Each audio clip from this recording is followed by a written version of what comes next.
Yo, what's happening, people? Classic Conversations with JT and Lo. And that's a cop. We are back, man. We are back. 404-500-1605. Y'all need to call in because these comments is popping, and I can't keep up with them because, you know, we always have something to say, you know, with it. You know, yeah, come on in, Sean, because everybody want to talk to you, so. Come on, talk to me. Well, I'm used to getting roasted, so They want to hear the gospel? Let me give them the gospel. Oh my God. Let's go, the gospel according to Suga song. Yeah. I need my own church. I can't even get. I bet you I have a lot of brothers in my church. It's so many, man. I'm trying let's to figure go. out. Pick anyone. Let's go. I'm built for it. Here's my thing. Right? Oh, well, you find one. Okay, you found one. Yeah, well, this is not but Kiki said that in regards to pulling up the background, she says it's not hard at all. I will pull up your whole life story in 5 minutes flat. I'll know your criminal history, address, previous address, current phone number, and past numbers, and your closest kin. And she a stalker. Sheesh. She work for the police? Nah, just all kind of search engines you can use now. But who gonna take that's a lot of time. Ooh, this dating world crazy. It'll take 2 seconds. You said $40? That's all you need is $40. Dang. All right, in regards to Tell them call in. meeting people that your wife used to, what'd you say, Panuka? What'd you call it? Anybody that's playing with the punkalunks. Yeah. She said, Sugar Sean, that's because you ain't right. You don't trust yourself, in my opinion. I don't care anything about people I used to date and who he used to date. She's talking about hers now. It doesn't bother her. So would you say it's because you ain't right? Or because I've been you ain't only right. trust- But I'm definitely ain't right. But what I'm saying is my brain ain't right. But what I'm saying is this. It's levels to relationships, right? I'm not talking about you meet somebody, yo, what's up? Hey, what's going on, brother? Da da da da da. Hey, we keeping it moving and it's cordial and that's that. I'm talking about you having a long-lasting extra relationship and me and this dude gotta be chilling and all this other nonsense because you can't let him go. Nah, I ain't with all that. Like it don't make no sense. So what's the point of keeping that relationship? But then you keep that friend and. But what about meeting them, running out to him out in the that's party or something? fine. That's cool? nothing. But I mean, I probably wouldn't even know he touched the punkalunks. But she told you. And she told me, yo, he used to touch the punkalunks. I shake his hand. All right, brother, what's good? You know, everything's fine. Okay. And you know, as long as he don't want to revisit the situation, because I mean, whatever. I don't know. Everybody don't want to revisit. Exactly. They So that's why you said that. But that's what I'm saying. So we know that, right? Anytime a dude smash, everybody does. every man Does not. I say does not. Does not want to revisit. Usually they broke up for a reason. That's cool. Saying. They could have broke up for a reason, but I'm not into being with somebody that you was fucking. And me and you in my house, we hanging out for no reason. You ain't had kids with him. What we hanging out for? But Kat, you putting some comments up here. You're not finishing. I She said mature versus. Because every single parent situation is not the same, right? So Facts. Some people in some situations there is no father or other parent, right? Sometimes it's just you. So like say for instance, because you were talking about letting kids meet different guys or whatever. If there's no other men in their life, what's wrong with allowing your kid to meet whatever men that you might have some association? There's a lot wrong with it. Not necessarily. Wait, you think a kid like should a friend? Well, you asked the question, so I'm answering. What's wrong with it? There's a lot wrong with it. Or I mean, I don't know. I'm trying to understand. You're saying that. What's wrong with if the father's not in the kid's life? The men that you encounter, you're bringing men around because you know the father's not in life. What's wrong with that? There's a lot wrong with it because the dude's gonna be in and out. So I think that because let me tell you what I think. Now, so what I think is this. I wasn't even finished with the question, but you jump right in. I'm saying if there's no man in the kid's life at all, do you think that it's okay for a woman to raise a child and never expose them to men? No. So what I was saying was, this is what I was gonna say, right? There's ways to do it, right? To introduce them to men, like you put them on sports teams, like what my mother did, right? So my father wasn't in my life. I had my uncles and had everybody else, and I grew up where I grew up. So what my mother did was, she knew that the way I was becoming, it was a little different. She couldn't tell me how to be a man. All she was being able to do was tell me how to be the man she wanted me to be. She was just like, yo, once they asked me to play football, she left me around those type of dudes where I had coaches, I had mentors, I had my friends' fathers around. So it was a different thing with instead of her handpicking, saying, oh, you got to go with this dude and this dude I'm messing with or whatever the hell's going on. You meet this dude, then he gone. Then I you meet this dude, then he gone. It's not a structured environment. Your friends' You know what I'm dads saying? and your coaches and all them was gone too. What's No, the difference? you're not. No, No, it's a different story. Yeah. No, but So I'm your saying coaches. after you leave the No. team, they gone. No, think- your coaches. Yeah. You still kick it with them. I Well, just he's still I kicking don't with think him. He it's just said it. in regards to I get what you're saying. You know, there's no father around. There's no But- men. She don't got no brothers. Right. There's no I uncles. got There's no that. men in the But kid's life. to bring every man that you meet, I'm not saying every man, but but to but bring certain ones that you think might be positively influential to your well, child. yeah, if you're planning on being with them, I get that. But if just because they're a positive, you think they could be a positive influence to your child because of what they're doing in the community, but then you actually don't like them enough to keep them around, I think it's more detrimental than positive. Because Why? kids bond Because quick. he's going to Kids come bond in and quick. he's going to leave. Yes. And if he leaves, A lot of people You come put in it- and go, though. wait. If he leaves, he's left because you and him didn't get along. That's a fact. And if you and him don't get along, he can't stay around and be a positive influence anymore. Right. I get what you're saying about 'Cause you're coaches gonna and stuff move like on to that. They leave, relationship. But it's not like that. But somebody that you started in a romantic thing with, if you bring them around too quickly and it doesn't work out, they're gone, and they're usually gone for a reason. So because of that reason, they can't come back around. 'Cause he was especially smashing it. if they're young. It's a little different if they're older, 13, 14, to where, might be able to go to the kids' games and, cheer them on, support them that way. But when they're young, if he's not around because of you two, he's not going to be able to be around. That's just Right, my so opinion putting on the that. kids around a structured environment, around men that are doing something positive, that's not smashing your punkalunks, is the end of what we trying to say. Like, if a dude is doing something, he's structured, it's a structured environment, he's a coach, all your coaches, all these other things, they become mentors to the kids, especially if you ain't got a dad around. So these are important places where they can meet positive influences where there's no other ulterior motive. Now, if it's a dude that's trying to get at you, that don't make no sense. Why do you think the coaches ain't trying to get at you? Why Because do you think the other men that they're around? Yeah, because the ain't trying to environment get at that you? you're in. But that doesn't mean the men It ain't means still trying to we get not at you. we not talking about. We talking about with that who that person is presented to, What how I'm he's saying is presented. if I put my and- kid on and a it- football team, his and coach is Kiki- probably Kiki- going to Kiki- try to That's talk fine, to but me. the No, kid it's is not there for fine, football. Because now my kid can't even go to football. No, anymore but that's on the 'cause mom coach, because the mom is coach gonna. is trying to holler. But if the mom is gonna do that, right? Then the mom is no. willing. The mom is already letting me know she's willing to sacrifice. It's not her about child. you. But can, What does it matter what the mom lets you know? We're talking about the kids. But the right, thing so if the is- mom is gonna smash the coach, right, and she's gonna do that, right, and try to get into an intimate relation with a coach, she is no longer professional. She's no longer worried about her child. She's worried about herself. So she's more focused on her child. What she's gonna do is, right, she's gonna make sure that, you go to your practice, take the kid to practice, let him do his thing, and you're gonna find those other activities outside of that environment. All right, y'all. Christy Gaynell had to leave the building. She's actually getting ready to go get on stage so that she doesn't go in at home and argue with her kids. So she's going to get on stage so she can get that out of her system. Yeah. But Get out of the system. Kiki said the same thing. Mom was probably smashing the coach, but it's no difference. Kiki's wrong. It is a difference in that because I actually have been a coach, and there were some mama smashing going on. But the thing is, it was separate in regards to the Relationship with the child. Yes. Usually, if a coach is smashing the mom, usually it doesn't end up being a relationship. And the kid's not aware. So what happens is, exactly, the kid's usually not aware. So what usually happens is it's coming over at 12 and leaving at 3 in the morning, so that the kids are not aware of it. It's a little different unless they actually get into a relationship. That's what it is. And I've been there.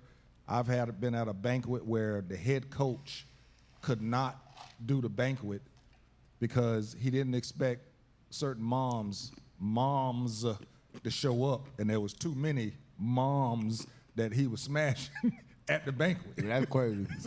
I mean, it happens, especially when you doing it at the youth level when you're not getting paid. And shoot, coaches sometimes think, well, shoot, I can do this. I ain't getting paid. It's crazy. Right, that's the payment that he taking that. I as mean, payment. and he not taking the thing serious. That's why I like real coaches. Like it's more to that than I'm always gonna be able to get that somewhere else. I gotta focus on these kids and getting them right. You know what I mean? Lozum. Not real. That's not reality though. There you go. Angelo, what up, bro? What's good, man? Yeah, but Sean said this ain't reality, man. That just happens way more than you can possibly imagine, and will probably happen right there with his coaching staff too. He may just not know about it. But if you believe that junk don't happen, man, you fooling yourself. And that's in every park, rec, you name it, high school, you name it, bro. That's just not reality. Well, I didn't say it doesn't happen. I didn't say it doesn't happen. We know it happens. Now, I mean, I know a lot of people that's coaches. I'm saying it's crazy how often it happens. Yeah, but I think that it's ridiculous when the motive for being there is to, mentorship and do these things with these kids. I mean, listen, if you're a single guy, you're a single mom, things happen. I don't know. I mean, that's just not I don't think that should be your priority when you coaching kids. I don't think it usually is your It's not about priority. It's not priority. It's the reality. Yeah. To think that it doesn't happen and to say that makes that person less than because it happens is not accurate. That's all. Well, I never said he was a less of a man. I just said that if you're... No, you said the woman was less of a woman. You downgraded the woman side. Yeah. And I'm saying that's not accurate either. She should do better than smashing the coach. I mean, you're potentially putting that kid... But you're potentially putting that kid's playing time in jeopardy, his success on the team in jeopardy because of the relationship that you don't have with the coach. So what is the coach doing? What's his responsibility? To coach the kid. You can't put it all on the female. You can't put it all on the mom. Well, you got to because she brought her kid there. Responsibility. That's her fault because that's her kid. That's not his kid. What's his responsibility as the coach? He's supposed to coach the kids. Quote-unquote leader. What's his responsibility?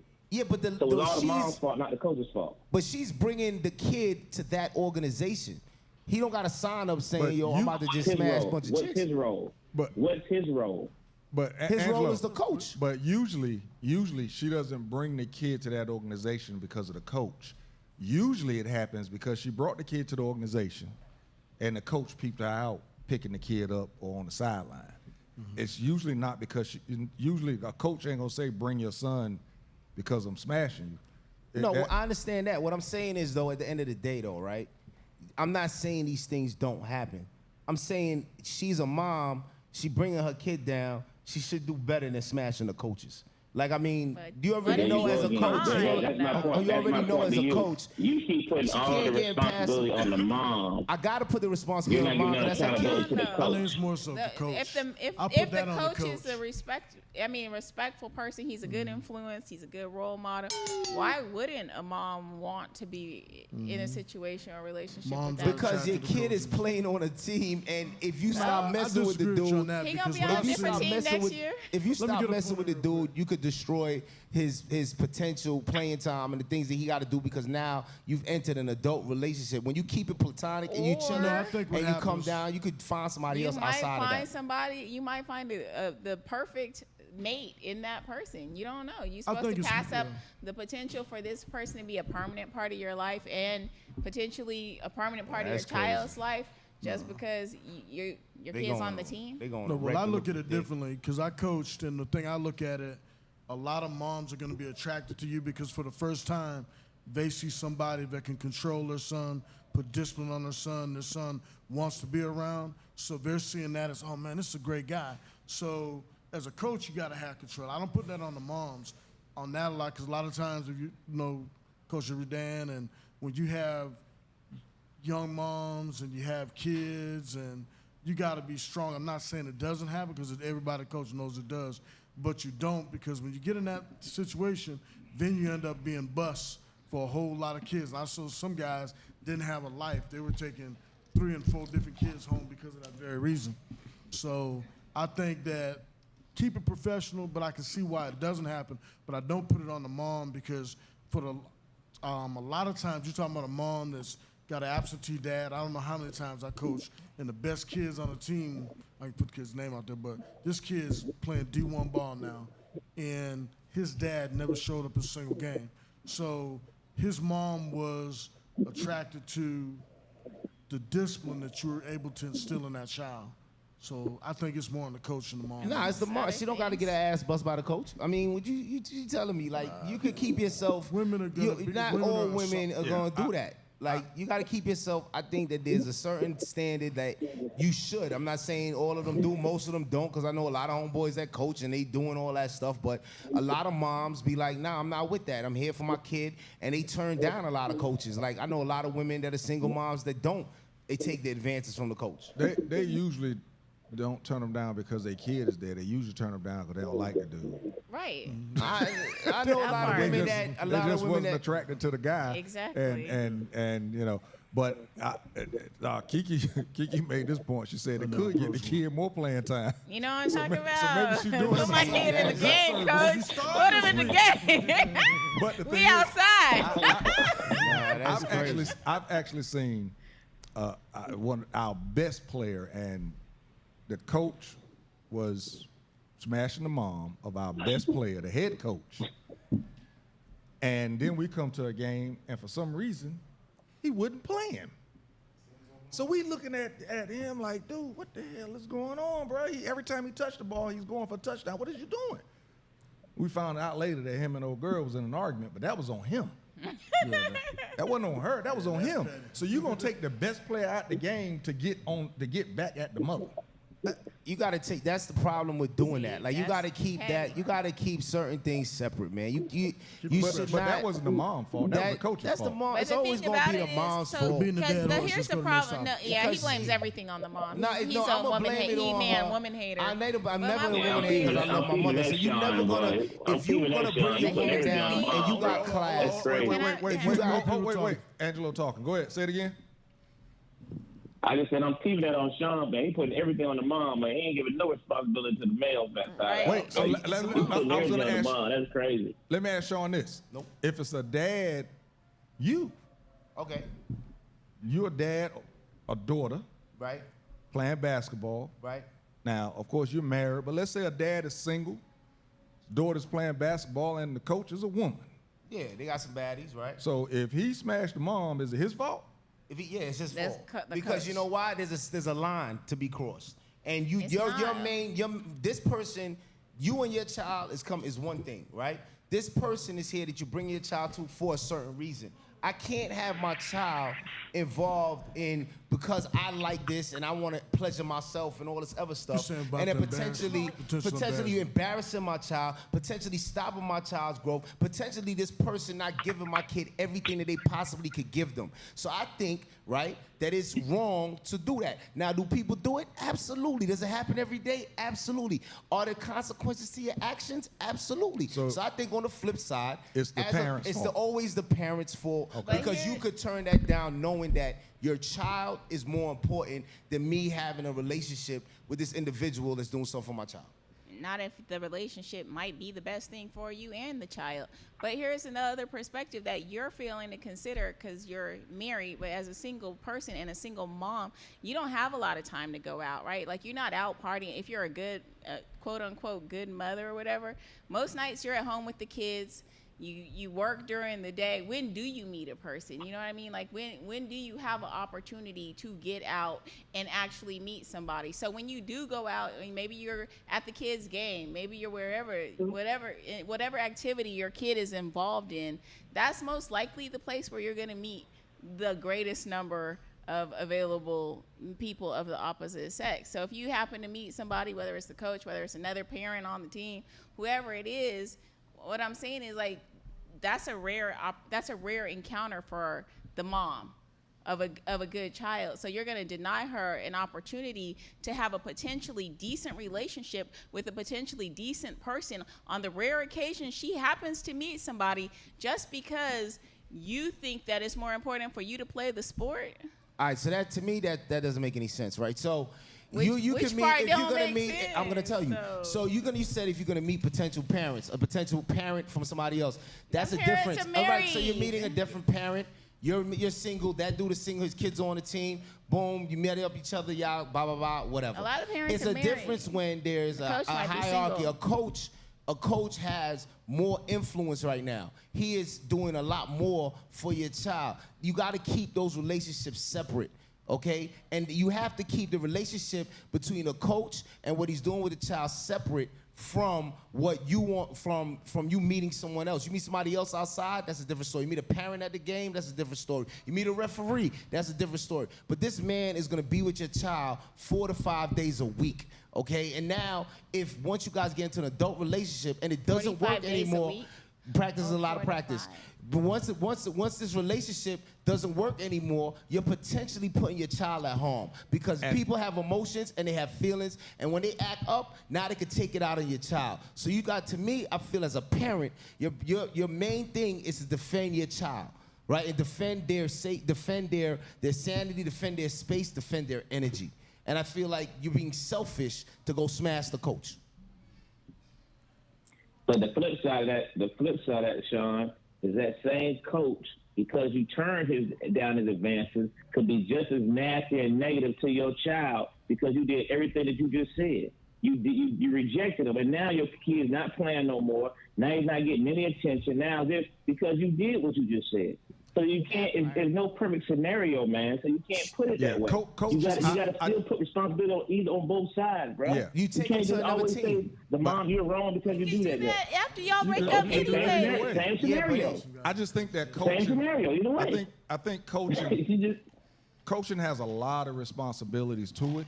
Thank you. And you have to be able to separate, so that doesn't take the coach out of blame. Because No, it if the definitely coach, man or woman, doesn't get along with the parent anymore, you should not take it out on the child. I understand what you're saying. There's human emotions, but as a coach, there's a lot of responsibilities that come because, let's face it, there's gonna be parents yelling at coaches, calling them all types of names or whatever because they called the wrong play, but you don't. And yeah, it's different than, but again, if you don't like them, you still could take it out on the child. And I think that coaches take some of the blame in that also. But listen, man, we're gonna get to the next topic. We're gonna take this last break. We're gonna get to the next topic. We're gonna talk about law enforcement in the black community. Do we think that the gap can actually be healed? What are we looking at? Can it be corrected in regards to the relationship between the black community and law enforcement, or do you think that it can't be corrected? And we're going to find out your reasons why. We'll be right back. Classic Conversations with JT and Low. Yeah, I'm on that.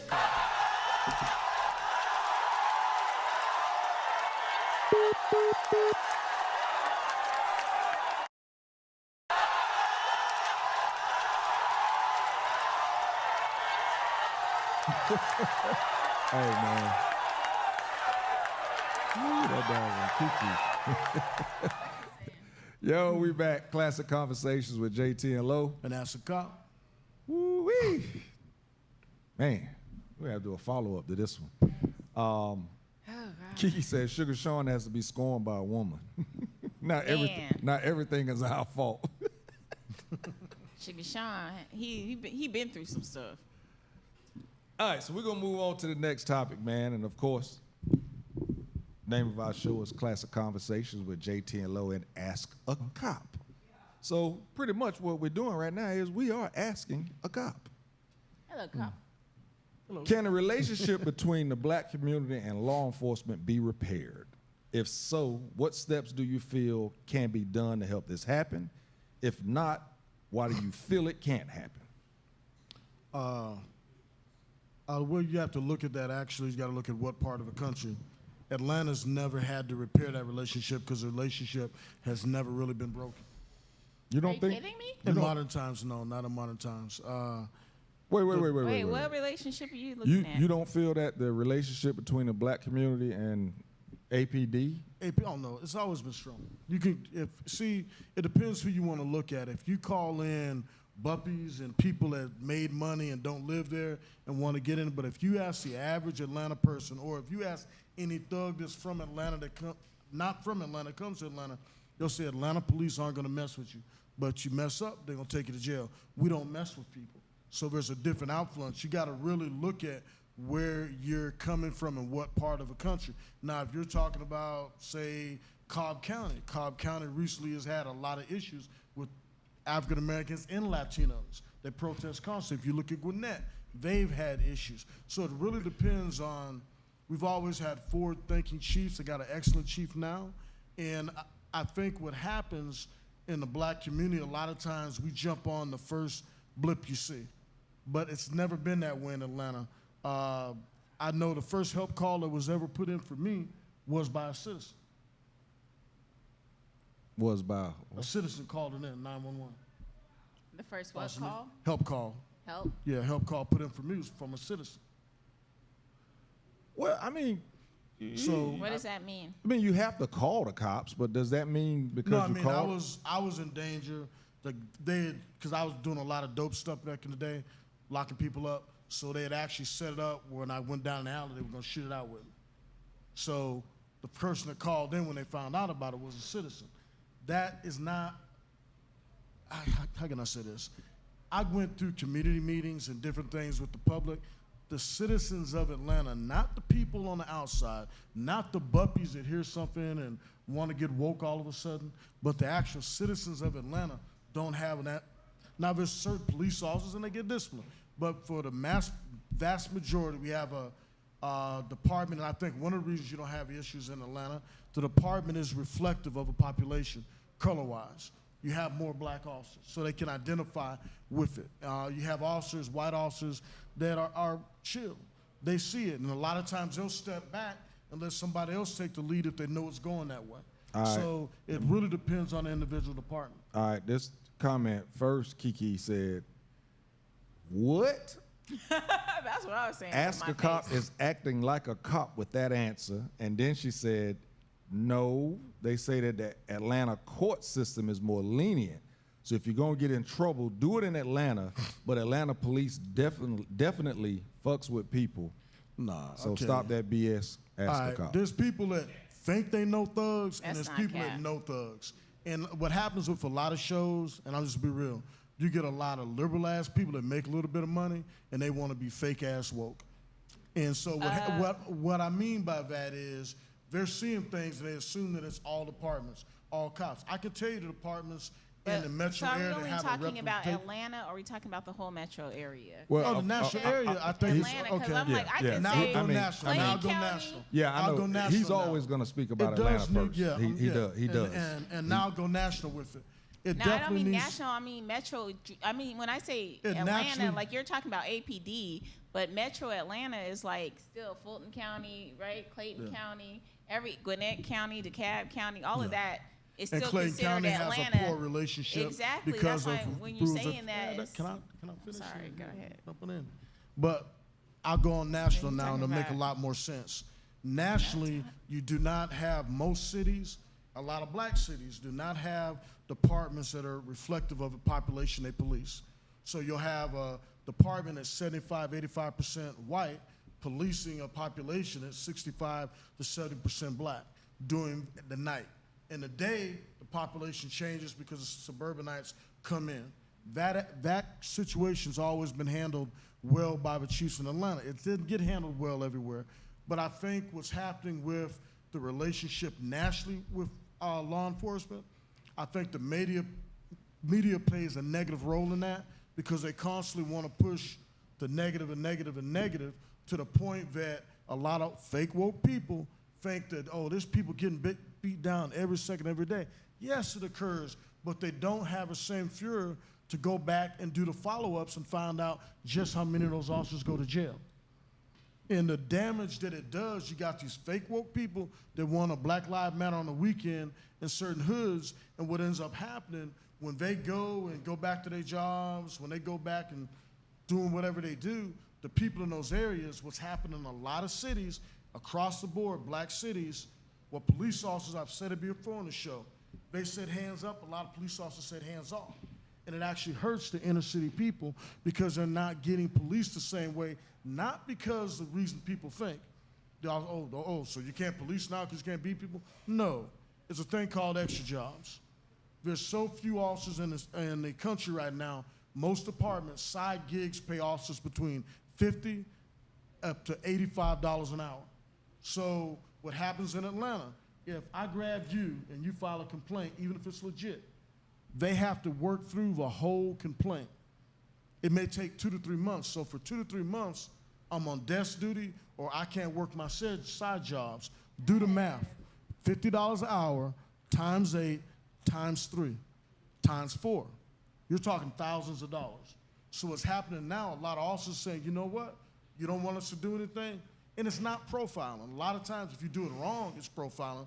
If you do it right, it's taking your knowledge as a law enforcement officer and using it to protect the citizens that you police. But I have a question. Why does it have to be one way or the other? Like, why does it have to be one way or the other? Why does it have to be abusive or hands off? Like, why can't cops learn how to treat people with dignity and respect without it being to the point where I need to file a complaint because you've done something to harm me or you won't step in at all? No, what's happening is, and that's a good question, what I'm saying is because of a backlash and the fact nobody wants to lose their house or get sued, because what's happened now, you see a lot of departments that happen in Atlanta.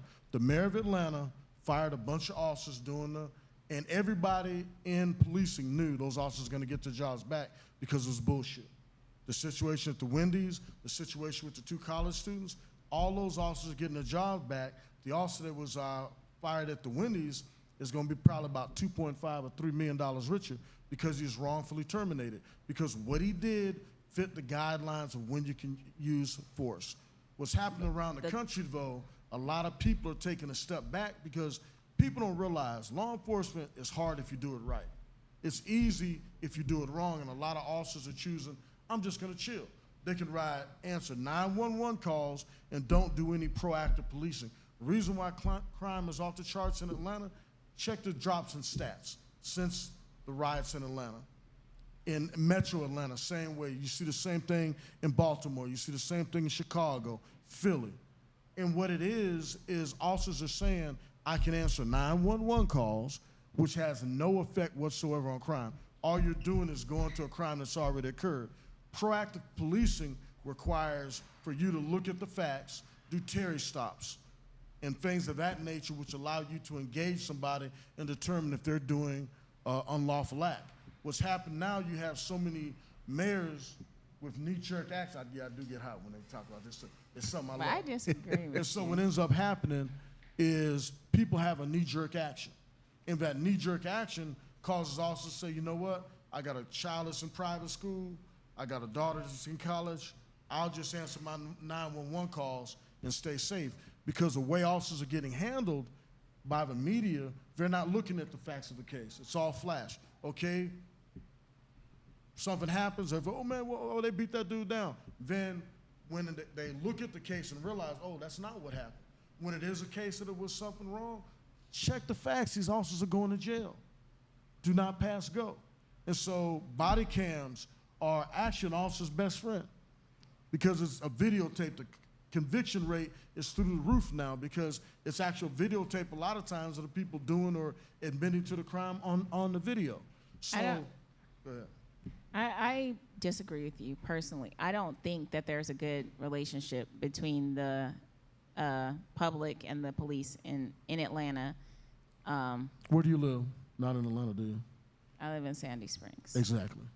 But that's why I'm saying when you say Atlanta, are we talking about the metro Atlanta area or are we talking about only the territory that APD covers? And their police? What I'm saying is there's a bad relationship between people in most communities and police officers, because for me, a bad relationship, anytime I have to be afraid when I see a cop or a car pull up behind me, that's not a good relationship. So when you go out and drive, you're afraid. If I see a cop anywhere in my vicinity, I get uncomfortable. Yes, I get nervous. I don't feel good. It makes me uncomfortable. That does not, to me, equal a good relationship. And the majority of the people I know feel the same way. Whenever they see cops show up behind them in the rearview mirror, next to them on the side, they get uncomfortable.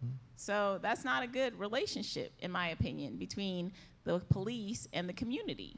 Well, the vast majority of officers do a job right. The ones that don't are getting I'm dealt not with more arguing often whether now. or not they So, do yeah, it but see, the whole right by thing the is, book. What I'm that's saying going is back it's to not that right fake by woke the thing. people. It's what right by experience have you had that was negative with a law enforcement officer? I've Now, what had you heard lots about, of negative like what? experiences. Like what? The first time that I was arrested once by a law enforcement officer. For what? I was at a nightclub. I walked outside. I asked the bouncer, I said, can I go outside? I'm trying to find my sister. He said, yes.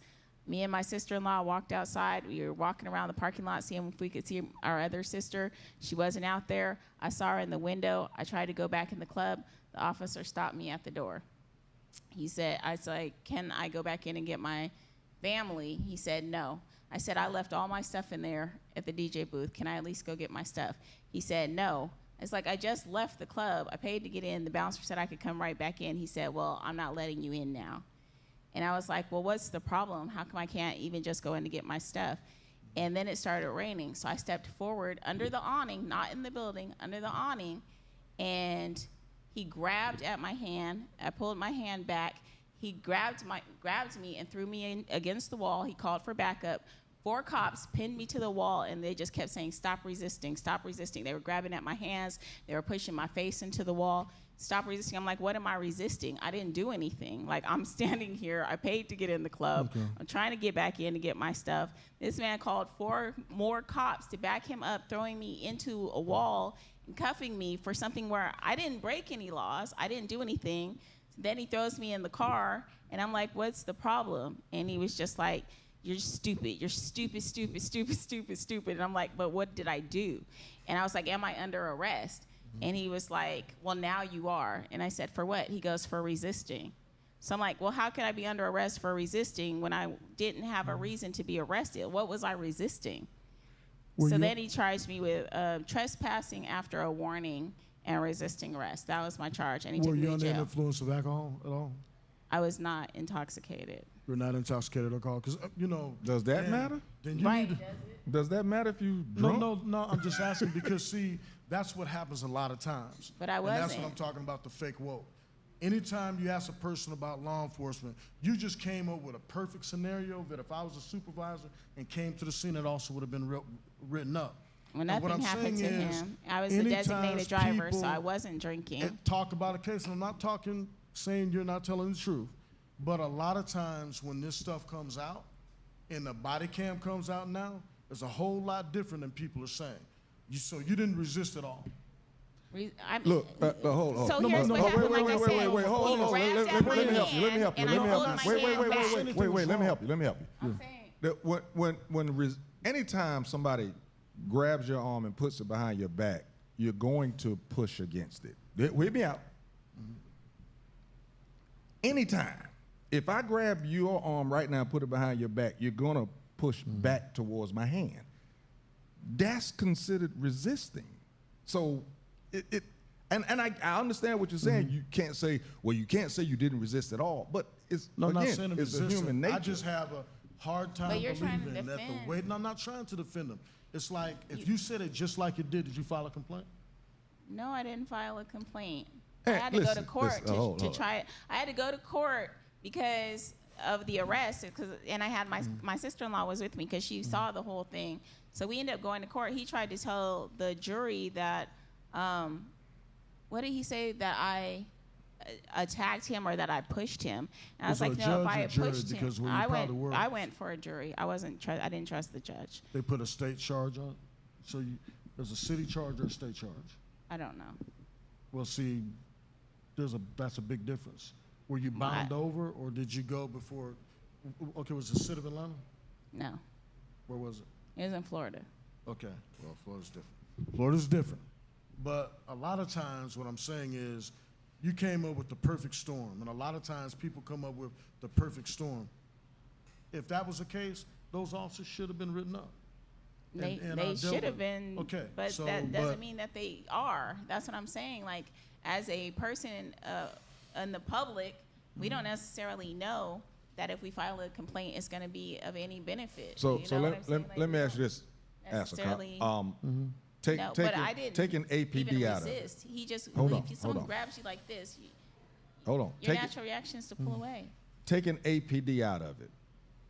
you being in law enforcement, and also because we've talked, you've actually had a lot of interaction with your community that you've actually policed.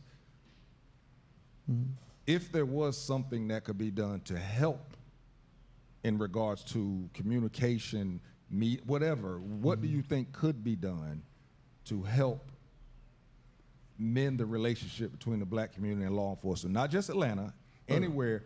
And what do you think could be done from the law enforcement side and also from the community side, the leaders in the community? I've said a lot of times, I think, number one, there should be a national database, so if it also uses brutality, he should be labeled, and he can't be a gypsy going from department to department. Right. I think that He has said that, people. I know that for a fact. departments should be reflective. Hold on a second. She was asking Gypsy. So in other words, you get fired at one, you can go and get another job at another police department. Exactly. You can just go out of state. So you what's don't even the have to go out of point? state. You can just go to Another Macon. city, county. Well, Yeah, so that's why he's saying that there should be a national database, in, and you can't in move regards to to that. another state. You can't go, and there should be a 3 strikes rule. And I think the thing that would be number one. 2, body cams should be mandatory for all departments, not just departments that can afford it. And the federal government should keep the body cam film, because while a lot of departments don't have body cams, it's because they can't afford it.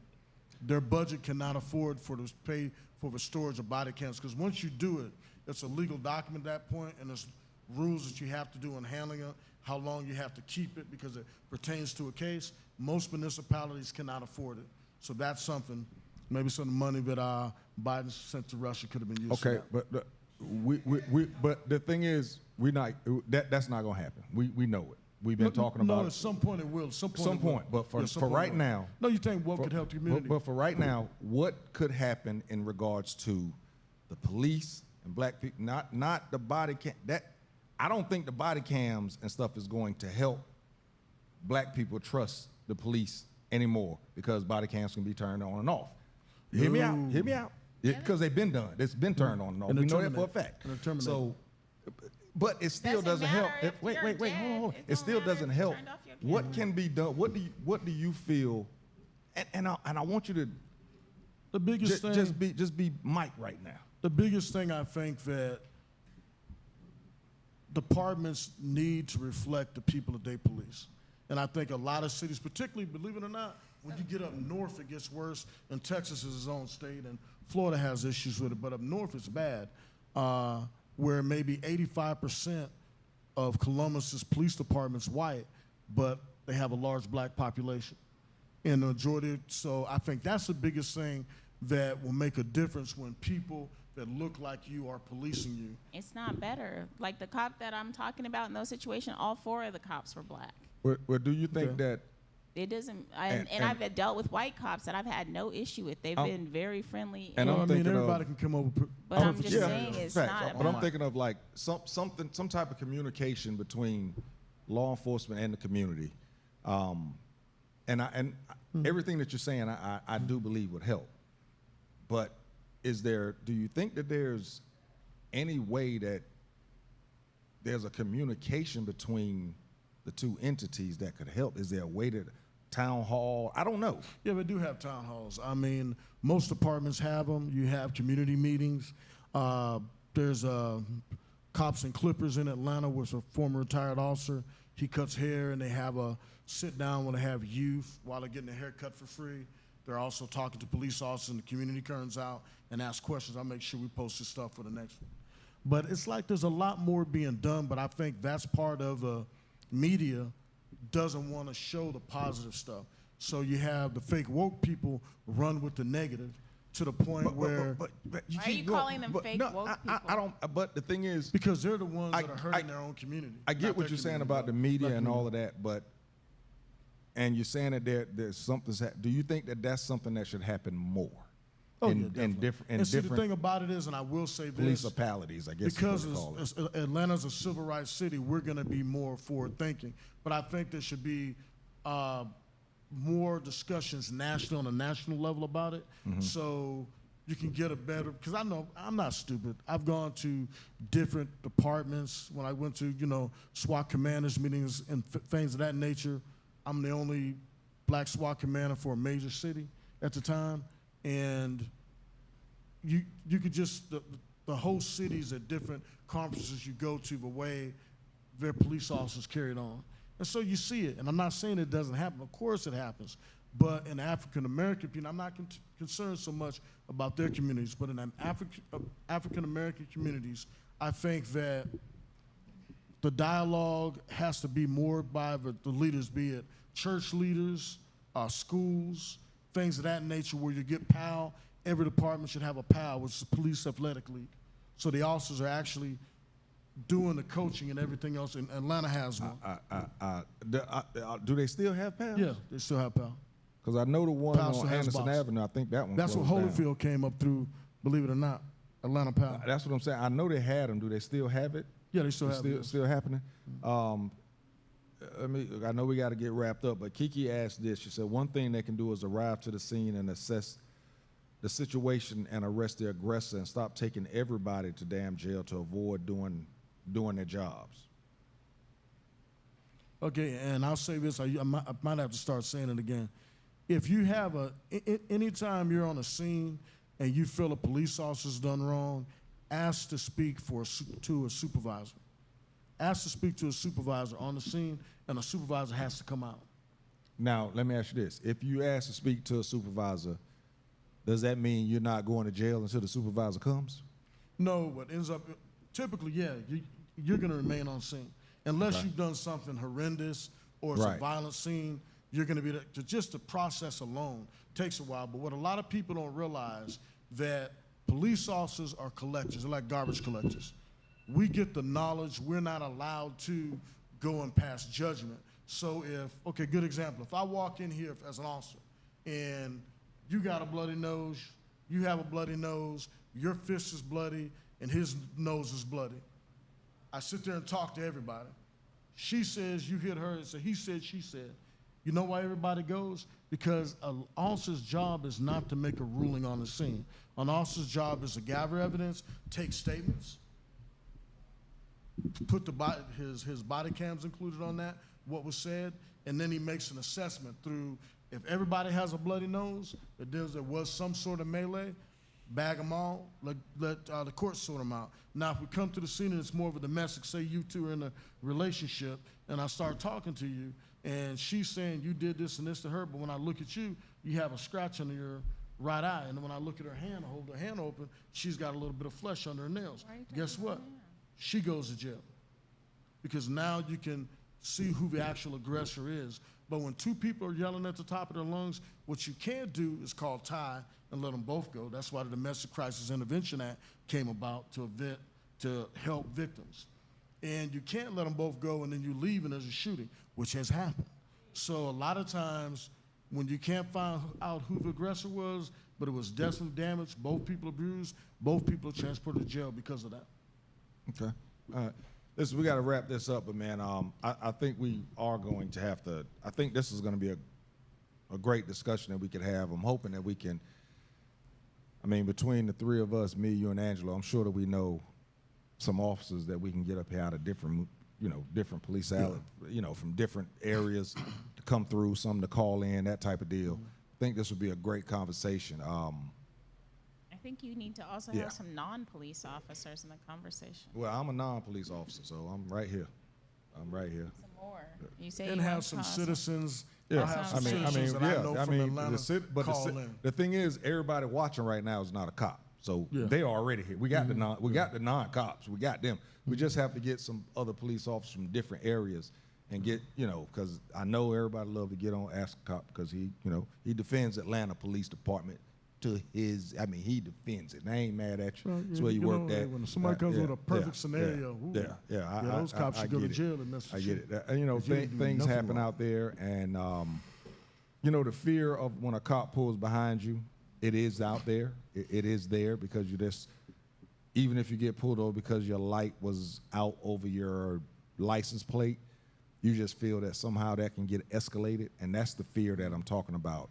Yeah, That type of thing, and it That does exists. exist. It happened to me too. You know, so I do think that this might have to be a conversation that we have for a full show. And I need to tell Angela. You should have told him to give us a top 5, huh? You know what? We're gonna go ahead and wrap it up. That'll work. All right. So, Chris, go ahead, baby. Let us know. I mean, you just went out there. Did you go out there and do your thing that quick? I didn't actually. Oh. He was like, you know what? So the kids gonna be mad at you because you ain't get on the stage tonight. No, they're gonna be happy. All right, so go ahead and let everybody know where they can follow you at and anything that you got coming up. Oh yeah, you can follow me at Christy Gaynell. It's Christy Christy Gaynell on all social media. What I have coming up next is vacation, so I'll call y'all when I get back. I ain't mad at you. Ask a cop, what you got, bro? Just going back to what I used to say all the time, if you have any interaction with law enforcement and you think something was handled wrong, you have a right and should call a supervisor to the scene. If you feel that, like if things happen the way you said it did, that's a perfect case where you should complain. And take the time to go and complain because it makes a difference. Because what happens a lot of times, nobody complains, but everybody wants to come up with 15. We see it a lot when they do catch a bad officer. Everybody can tell you a story about what he did when he was on the streets, but there's no reports of it. So take the time, if you truly feel that you've been wrong, don't inundate the system with false complaints because you got a ticket and you didn't want to get a ticket. But if you got a legit complaint, make a complaint and follow it all the way through because that's part of the change. If they don't know there's a bad officers out there, they're going to continue to do what they do. All right, man, Kiki, boy, Kiki was on it tonight. Matter of fact, when we do this show, we're gonna have Kiki come in. She said this, I'm annoyed by his entire response. Right?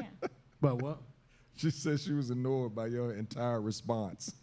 Well, Kiki, you know what you can do with that, your response. She said, ask for the supervisor to come out and do what? Not a damn thing. Exactly. Well, And see, she when you also have said that, that you know she what kills me the most, though, is these educated, woke people that have the most ignorant-ass responses. First of all, when a supervisor comes to the scene, he's wearing a body cam. He has to take a report. He's not going to lose his job not taking a report. That's some shit that the fake woke want to make up in their mind. They're smart at work. People They're aren't smart fake everywhere woke. else.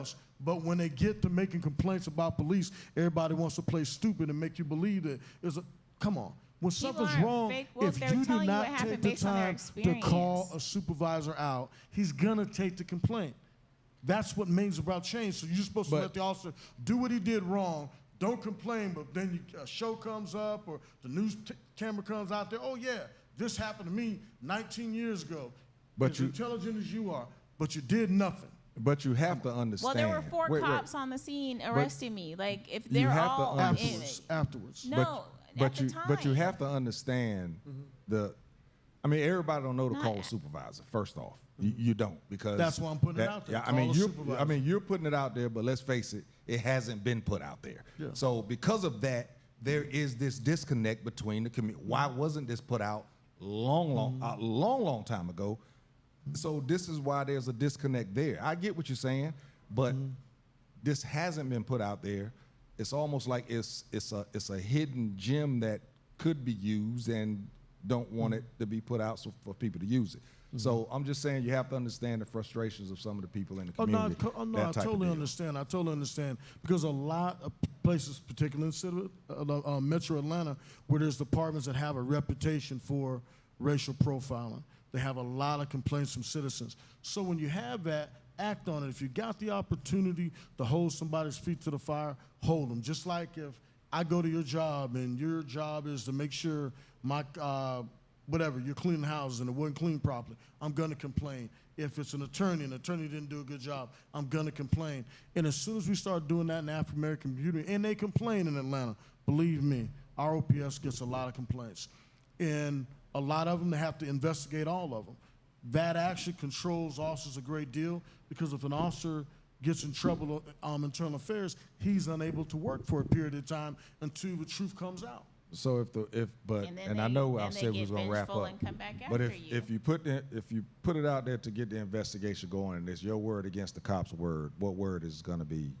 The cops. And see, that's where Well, yeah, it's a belief in that, but there's a lot of mechanisms that are put in place. There's civil rights units within the FBI that deal totally with civil rights violations. There's a lot of checks and balances. Now, if you move to Texas, you're going to have less checks and balances. If you move to Florida, you're going to have even less checks and balances. So when you find a locale to live, that should be part of what you look at. But there is a problem across America, but there's also a lot of officers doing it right. All right, y'all. So for me, God Guys, the stage play, Father's Day weekend, June 17th and 18th. Get your tickets. These tickets are selling, and right now they're actually, if you buy your ticket before May 31st, they're actually going to be raffling off some things during the play. 2-hour play. There's an intermission. It's actually 3 stages of the play. The second stage is actually more video. The more, as I'm ramping up for this play, the more I realize the importance of the play. Basically, I've said it before, it's basically about 5 guys that gets in the kitchen with their godfather, who is basically an anointed godfather, and they actually talk about some issues going on in their life, and they found a space to feel and heal.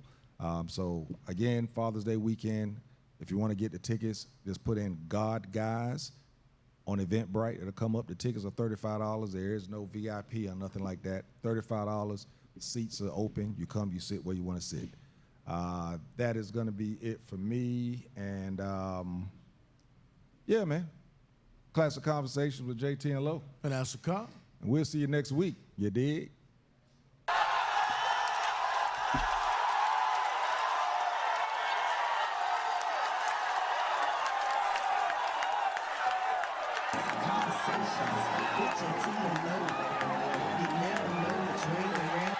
Classic conversations with JT and Lo. You never know which way the rhetoric is gonna go. Classic conversations with JT and Lo. Classic conversations with JT and Lo. You never know which way the rhetoric is gonna go. Classic conversations with JT and Lo. You never know which way the rhetoric. Classic conversations with JT and Lo. You never know which way the rhetoric is gonna go. Classic conversations with JT and Lo. You never know which way the rhetoric is gonna go. Classic conversations with JT and Lo. You never know which way the rhetoric is gonna go. Classic conversations with JT and Lo. You never know which way the rhetoric is gonna go. Classic conversations with JT and Lo.